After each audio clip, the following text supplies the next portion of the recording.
Hello good morning नमस्कार दोस्तों, स्वागत है आपका आज के मुख्य समाचारों में। यहाँ आपको देखने को मिलेगी सुबह से शाम तक की ताज़ा खबरें ब्रेकिंग न्यूज़ अपडेट के रूप में। तो दोस्तों वीडियो शुरू करने से पहले आपसे एक छोटी सी रिक्वेस्ट है, अगर आपने हमारे यूट्यूब चैनल को सब्सक्राइब नहीं किया है तो सब्सक्राइब जरूर कीजिएगा।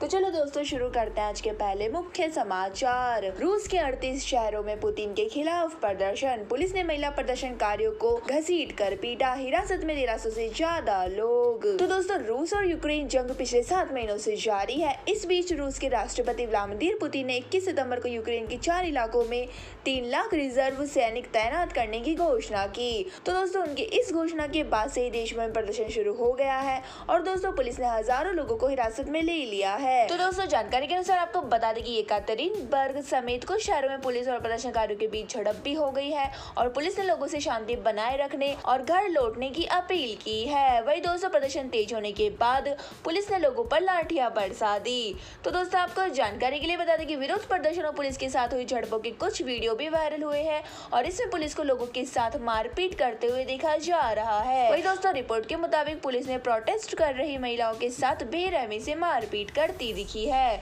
और दोस्तों एक वीडियो में कुछ पुलिस ऑफिसर एक महिला को घसीटते हुए दिखा रहा है। तो दोस्तों रिपोर्ट के मुताबिक आपको बता दें कि पुलिस ने प्रोटेस्ट कर रही महिलाओं के साथ बेरहमी से मारपीट करी है।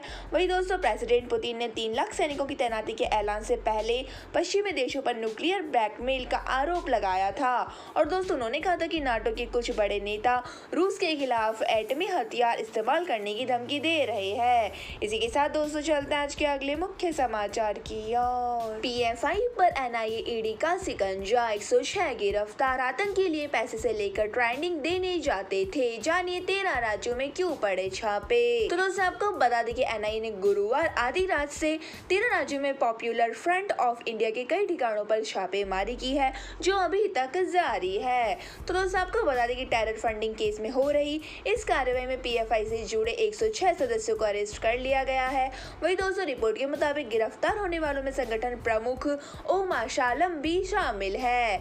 तो दोस्तों एनआईए और ईडी की कार्रवाई उत्तर प्रदेश, केरल, कर्नाटक, आंध्र प्रदेश, तेलंगाना, तमिलनाडु, असम, महाराष्ट्र, बिहार, पश्चिम बंगाल, मध्य प्रदेश, पांडुचेरी और राजस्थान में चल रही है। वही दोस्तों आपको बता दें कि इधर कार्रवाई के बीच गृह मंत्रालय में गृह मंत्री अमित शाह की अध्यक्षता में हाई लेवल मीटिंग हुई है और दोस्तों मीटिंग में एनएसए अजित डोभाल, गृह सचिव अजय भल्ला और एनआईए के महानिदेशक मौजूद रहे। वहीं दोस्तों आपको जानकारी के लिए बता दें कि एनआईए ईडी छापेमारी खिलाफ पीएफआई के कार्यकर्ता केरल के मलप्पुरम, तमिलनाडु के चेन्नई, कर्नाटक के मंगलुरु में सड़कों पर उतर आए हैं और दोस्तों केरल में कार्यकर्ताओं ने सड़क जाम भी किया, जिसे हटाने के लिए पुलिस ने हल्के बल का प्रयोग किया है और दोस्तों इधर पीएफआई ने बयान जारी करते हुए कहा है कि आवाज दबाने के लिए यह कार्रवाई की जा रही है और सेंट्रल एजेंसियां हमें प्रताड़ित कर रही है। इसी के साथ दोस्तों चलते हैं आज के अगले मुख्य समाचार की ओर। कांग्रेस अध्यक्ष पर राहुल बोले, मेरा स्टैंड क्लियर है, मेरा काम आरएसएस भाजपा की विचारधारा को खत्म करना, एक पद पर एक ही व्यक्ति रहेगा।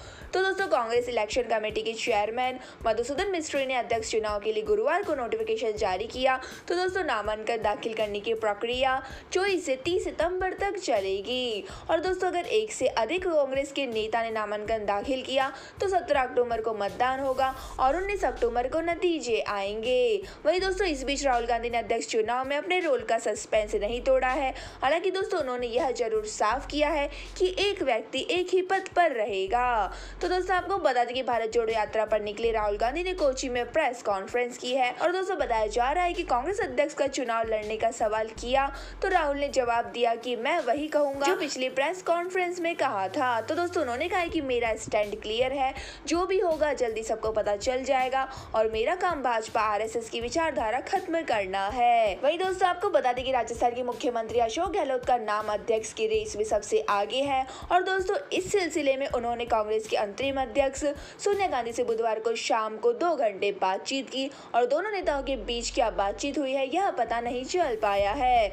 तो दोस्तों रिपोर्ट के मुताबिक सोनिया ने इतना ही कहा है कि पार्टी अध्यक्ष पद के लिए इस चुनाव में वे किसी का फेवर नहीं करेगी और दोस्तों आपको आपको बता दें कि गहलोत गुरुवार को राहुल गांधी से मिलने कोची भी जा चुके हैं। इसी के साथ दोस्तों चलते हैं आज के अगले मुख्य समाचार की ओर। पंजाब में आप सरकार वर्सेस गवर्नर, राज्यपाल ने इनकार के बाद सीएम ने 27 सितंबर से विधानसभा सेशन बुलाया, एससीबी जाएगी आप।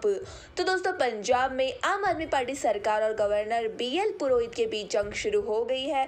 तो दोस्तों गवर्नर ने कल अचानक पंजाब विधानसभा सेशन रद्द कर दिया। तो दोस्तों जिससे यहाँ विश्वासमत साबित करने के बहाने ताकत दिखाने की तैयारी कर रही आप भड़क गई। तो दोस्तों आपको बता दें कि पहले आपके विधायकों ने सीएम भगवंत मान की अगुवाई में मीटिंग हुई, जिसके बाद उन्होंने विधानसभा से गवर्नर हाउस तक रोष मार्च निकाला।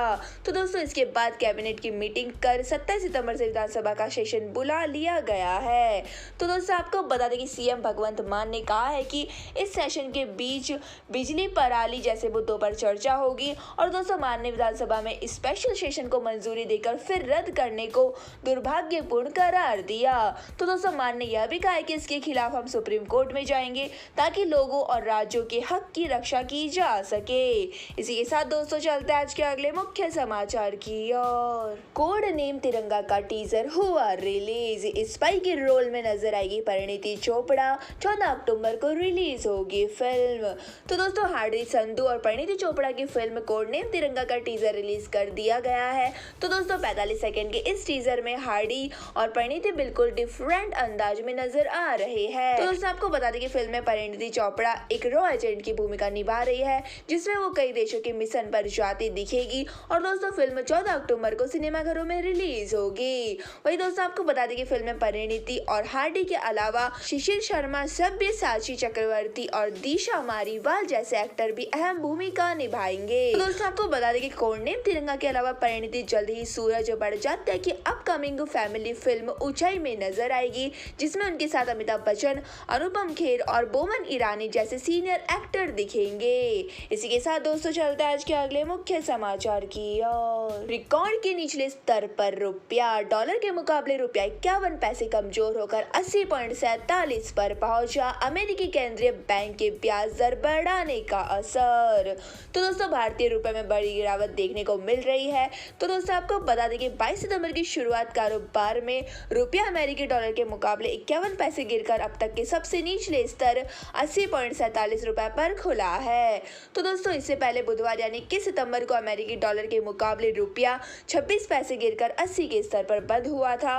वही दोस्तों आपको बता दें कि अमेरिकी केंद्रीय बैंक ने बुधवार को लगातार तीसरी बार ब्याज दरों में बढ़ोतरी की है और दोस्तों अमेरिकी फेडरल रिजर्व के चेयरमैन जेरोम पॉवेल ने ब्याज दरों में 0.75% की बढ़ोतरी की है। वही दोस्तों आपको बता दें कि ब्याज दरें बढ़ाकर 3 से 3.25% की गई है और महंगाई को नियंत्रित रखने के लिए लगातार तीसरी बार ब्याज दरें बढ़ी है। इसके साथ दोस्तों चलते हैं आज के अगले मुख्य समाचार की ओर। हिमाचल की चोटियों पर ताजा बर्फबारी, मनाली ले हाईवे बंद, सुबह से तेज बारिश जारी, केलोंग का न्यूनतम तापमान 5.9 डिग्री पहुंचा। तो दोस्तों हिमाचल के जनजातीय जिला लाहौर, स्पीति, किन्नौर और चंबा के पागी की ऊंची चोटियों पर ताजा बर्फबारी हुई है। तो दोस्तों अटल टनल की नॉर्थ पोल की चोटी पर भी हल्की बर्फबारी गिरी है। तो दोस्तों वहीं आपको बता दें कि लाहौर घाटी के बारालाशा टॉप पर 3 इंच से ज्यादा बर्फबारी दर्ज की गई है और दोस्तों इससे मनाली लेह नेशनल हाईवे 003 दूसरे दिन भी वाहनों की आवाजाही के लिए बंद करना पड़ा है। वहीं दोस्तों आपको बता दें कि राजधानी शिमला समेत प्रदेश के कई क्षेत्रों में आज सुबह से बारिश हो रही है। इससे तापमान में भी हल्की सी गिरावट दर्ज की गई है और दोस्तों खासकर कि अधिक ऊंचाई वाले इलाकों में इससे सर्दी का एहसास होना शुरू हो गया है। वहीं दोस्तों केलोंग का न्यूनतम तापमान गिरकर 5.9 डिग्री सेल्सियस पहुंच गया है, जो सामान्य से 2.1 डिग्री कम है। तो दोस्तों आपको बता दें कि कुकुम मिस्री के तापमान में 4 डिग्री से भी ज्यादा की गिरावट दर्ज की गई है। इसी के साथ दोस्तों चलते हैं आज के अगले मुख्य समाचार की ओर। राजस्थान में बच्चों को आतंकी ट्रेनिंग देने का इनपुट, एनआईए ईडी की जयपुर सहित 4 जिलों में रेड, पीएफआई का राजस्थान हेड केरल से गिरफ्तार। तो दोस्तों पीएफआई और इससे जुड़े लोगों संस्थाओं पर एनआईए पूरे देश में एक साथ सर्च ऑपरेशन चला रही है। तो दोस्तों राजस्थान, बिहार, यूपी सहित कई राज्यों में करीब 100 से अधिक ठिकानों पर यहाँ रेड जारी है। तो दोस्तों इस सिलसिले में पीएफआई के राजस्थान हेड आसिफ को केरल से गिरफ्तार कर लिया गया है। वहीं दोस्तों उदयपुर से 2 और कोटा 12 से एक संदिग्ध को हिरासत में ले लिया गया है। वहीं दोस्तों इनसे पूछताछ की जा रही है और दोस्तों खास बात यह है कि एनआईए को बच्चों को टेरर ट्रेनिंग देने की भी इनपुट मिले है। तो दोस्तों आपको बता दें कि इस कार्रवाई में नेशनल इन्वेस्टिगेशन एजेंसी के साथ ईडी भी शामिल है। हालांकि दोस्तों एनआईए या ईडी की ओर से इस सिलसिले में अभी तक कोई ऑफिशियल जानकारी साझा नहीं की गई है। इसी के साथ दोस्तों चलते हैं आज के अगले मुख्य समाचार की ओर। राहुल की भारत जोड़ो यात्रा में लगा सावरकर का पोस्टर, कांग्रेसियों को पता चला तो गांधी जी की फोटो से ढक दिया। तो दोस्तों कन्याकुमारी से कश्मीर तक निकाली जा रही राहुल गांधी की भारत जोड़ो यात्रा गुरुवार को केरल के कोच्चि पहुंच गई है। तो दोस्तों यात्रा के स्वागत के लिए यहाँ स्वतंत्रता संग्राम सेनानियों के पोस्टर लगाए गए थे। तो दोस्तों इनमें स्वतंत्रता सेनानी विनायक दामोदर सावरकर का पोस्टर भी लगाया गया था। तो दोस्तों कांग्रेसियों को जैसे इसकी जानकारी मिली उन्होंने आनन फानन में उसके ऊपर गांधी जी की फोटो लगा दी। तो दोस्तों 7 सितंबर को कन्याकुमारी से शुरू हुई यात्रा गुरुवार को कोच्चि पहुंच गई है। तो दोस्तों आपको बता दें कि जैसे इसकी जानकारी कांग्रेसियों को लगी तो तुरंत गांधी जी का एक पोस्टर मंगवाकर और सावरकर की फोटो के ऊपर लगा दिया। और दोस्तों सोशल मीडिया पर भी इसके फोटो और वीडियो वायरल हो रहे हैं और कांग्रेस की ओर से इस पर कोई कमेंट नहीं आया है। इसी के साथ दोस्तों चलते हैं आज के अगले मुख्य समाचार की ओर। हैदराबाद में भारत ऑस्ट्रेलिया मैच की टिकट बिक्री के दौरान भगदड़, भीड़ को काबू करने पुलिस ने किया लाठीचार्ज। तो दोस्तों हैदराबाद में भारत ऑस्ट्रेलिया के बीच तीसरे T20 मुकाबले की टिकट बिक्री के दौरान भगदड़ मच गई है। तो दोस्तों जिसमें कई लोग के घायल होने की सूचना मिली है। वही दोस्तों आपको बता दें कि भारत ऑस्ट्रेलिया के बीच 25 सितंबर को हैदराबाद में मैच होना है और दोस्तों इसकी टिकट बिक्री गुरुवार को ही शुरू होनी थी। वही दोस्तों टिकट खरीदने के लिए देर रात से क्रिकेट फैंस स्टेडियम के बाहर पहुंचने लगे।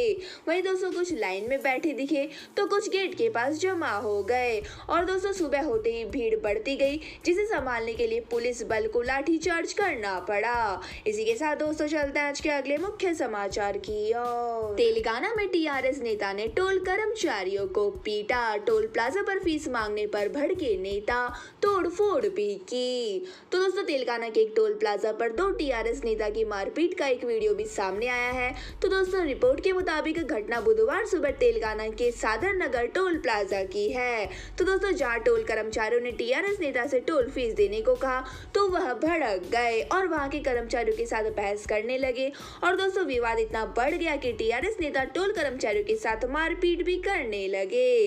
तो दोस्तों कर्मचारियों ने आरोप लगाया कि टोल पर तोड़फोड़ भी की गई है और इस मामले में पुलिस ने दोनों पक्षों की शिकायत दर्ज कर ली है। वही नेता की पहचान नसरुल्लाबाद के सरपंच के रूप में की गई है। वही दोस्तों शमशाबाद के डीसीपी आर जगदीश्वर रेड्डी ने कहा है कि दोनों पक्षों के खिलाफ मामले दर्ज कर लिए गए हैं क्योंकि दोनों ने शिकायत की थी और टोल प्लाजा पर हमला करने और तोड़फोड़ करने वालों के खिलाफ कार्रवाई शुरू की जाएगी। तो दोस्तों यह थे हमारे आज के मुख्य समाचार। हमारी वीडियो को जैसे लाइक करें, शेयर करें और हमें कमेंट करके जरूर बताइए कि आपको हमारी वीडियो कैसी लगती है। धन्यवाद। जय हिंद।